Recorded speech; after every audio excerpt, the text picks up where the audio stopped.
وہ کیا عظیم مقصد تھا جس کے لیے حضرت امام حسین نے اپنی قیمتی جان راہ خدا میں قربان کی۔ ہمیں ان اسباق کو سمجھنا چاہیے اور کربلا کی درس گاہ کے سبق سیکھنے چاہیے۔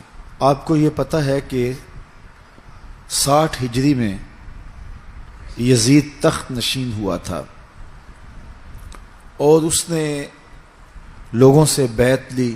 کچھ لوگوں نے بیعت کی، کچھ لوگوں نے نہیں کی، چونکہ عام کسی شخص کا انکار وہ ایک عام انکار ہوتا ہے اور اس انکار کو اہمیت نہیں دی جاتی، لیکن خواص کا انکار اثر انداز ہوتا ہے۔ تو حضرت امام حسین رضی اللہ تعالی عنہ اگر یزید کی بیعت سے انکار کرتے ہیں تو یزید کے لیے ایک بہت بڑا خطرہ تھا، اور اگر وہ بیعت نہیں کرتے تو وہ ان کے وجود کو ختم کر دینا چاہتا تھا تاکہ خطرہ مستقل طور پر ٹل جائے۔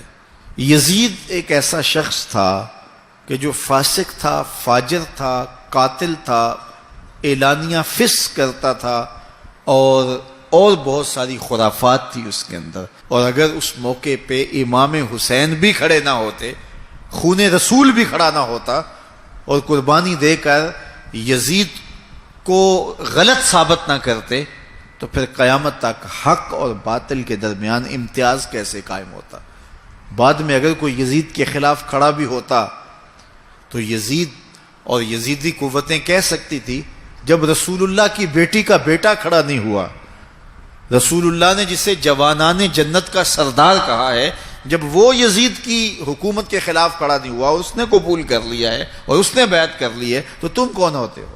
سند جواز بن جاتی حضرت امام حسین رضی اللہ تعالی عنہ کا یزید کو قبول کرنا۔ اس لیے حضرت امام حسین رضی اللہ تعالی عنہ اس بات کو شعوراً جانتے تھے کہ میرا نہ قیام کرنا، میرا کھڑا نہ ہونا قیامت تک کے لیے سند جواز ہوگی، اور میرا کھڑا ہونا قیامت تک کے لیے ظلم کے خلاف کھڑا ہونے کی دلیل بن جائے گی۔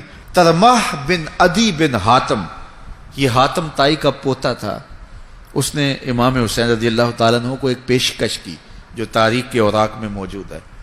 اس نے کہا حضرت اگر آپ میرے ساتھ چلے جائیں، میں چند دنوں کے اندر 30,000 کا جان نثار لشکر آپ کی پشت پہ کھڑا کر دوں گا، اور آپ تک کوئی ان کی لاشوں سے گزر کے ہی پہنچے گا۔ تو حضرت امام حسین رضی اللہ تعالیٰ عنہ کو ان حالات میں یہ کوئی چھوٹی پیشکش نہیں تھی، بہت بڑی پیشکش تھی۔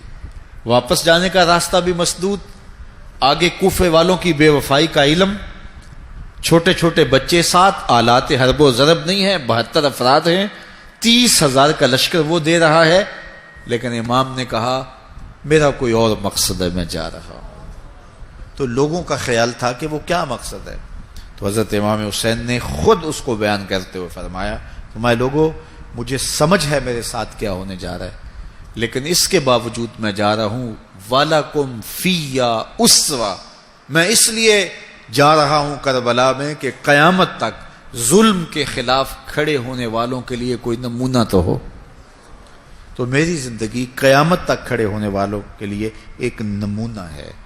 تو یہ شعور تھا حضرت امام حسین رضی اللہ تعالیٰ عنہ کا کہ میرا کھڑا ہونا قیامت تک لوگوں کو ظلم کے خلاف کھڑا رکھے گا اور میری زندگی لوگوں کے لیے دلیل ہوگی۔ تو یہ شعور ہمیں کربلا کی درسگاہ سے ملتا ہے کہ حق اور باطل کا شعور ہونا چاہیے، اور پھر احقاق حق کے لیے کھڑا ہونے کا مرحلہ آئے تو پھر کھڑا ہو جانا چاہیے۔ ظلم کو قبول نہیں کرنا چاہیے، ظلم کو قبول کر لینا ظلم کو تقویت دینے کے مترادف ہوتا ہے۔ تو کربلا کا یہ درس ہمیں اچھی طرح سے ازبر کر لینا چاہیے، یہ سبق ہمیں سیکھ لینا چاہیے، کبھی بھی ظلم کے ساتھ ہماری مفاہمت نہیں ہونی چاہیے۔